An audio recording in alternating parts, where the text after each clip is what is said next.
Pinarap namin yung ADB, oh. Napakaganda, parang original yung pagkakarap, ano. Oh. Oh. Pag kinakalas pala yung ganitong flarings, kailangan itatanggal pa talaga yung ano, yung box na, yung compartment niya, no. Oh. Ang kinis ng ano, parang original yung pagkakabanat, ano. Oh guys, ito lang yung pinarap namin ng sticker, oh. Ang ganda, oh, parang original. Ito yung original, guys, oh. Yan, oh.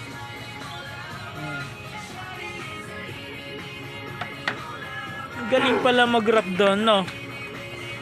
Magkano parap niyan? Dalawang flarings? 500. 500. Ayos, ah. 500 lang. Boy. Oh, ano yan, boy? Ayan, guys, oh. Hindi po makakalas yung kanyang flarings pagka po hindi tinanggal yung compartment, kasi po yung mga tornilyo po niya andyan po, oh. Ayan, oh. Ayan yung mga tornilyo niya, guys, oh. Kaya kailangan talaga tanggalin yung compartment. Andyan sa loob yung kanyang mga tornilyo.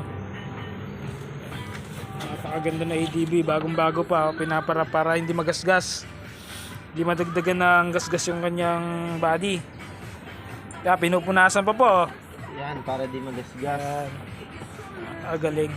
Para kahit lumipas yung maraming taon, fresh pa rin yung kahoy Fresh niya. pa rin. Ayos, ah. Mga magkano kaya yung ganitong ADB? Sa tingin mo? Ha? Hindi ko alam. Hindi mo alam. Comment nga kayo, guys, kung magkano yung ADB ngayon. Kasi baka sakali makabili tayo bukas, eh. O mamayang gabi. Paggabi na nga pala. Bukas na lang. Yan, guys, oh, kinakabit na po yung compartment. Yan. Yan po yung battery niya, guys, oh. Nasa may dulo. May takip po yan, guys. Hindi po kagad makikita. Akala ay wala dyan, pero nandun po pala. Iba ho kasi nasa mga gilid lang. O kaya yung kagaya sa X-Max na nasa harap, no.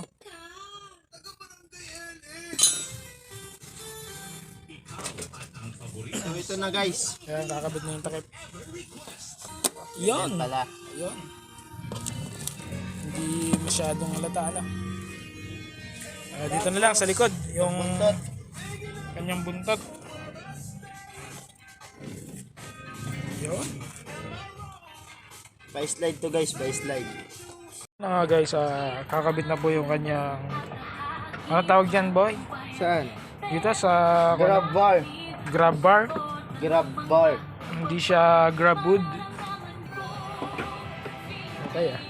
Ito pa po isa, ayan. Busy rin. Busy po yung isang mekaniko doon. I-overhaul po yung kanyang motor. Ayan.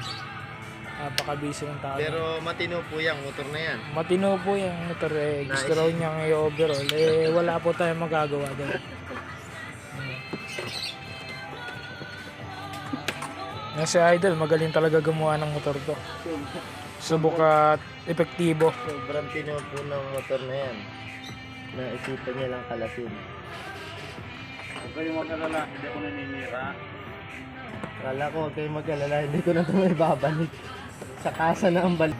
Yan, kinakabit na po yung ano, grab bar. Nakabit sila dun. Dapat lang yung carburetor. Wala nga silang ibigay. Carburetor?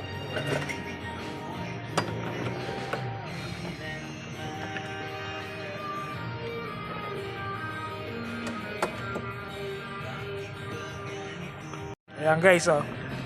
Salamat, ha. Thank for watching, ha. Huwag niyo i-skip yung ano, ads natin, guys. Malaking tulong sa atin yan, guys.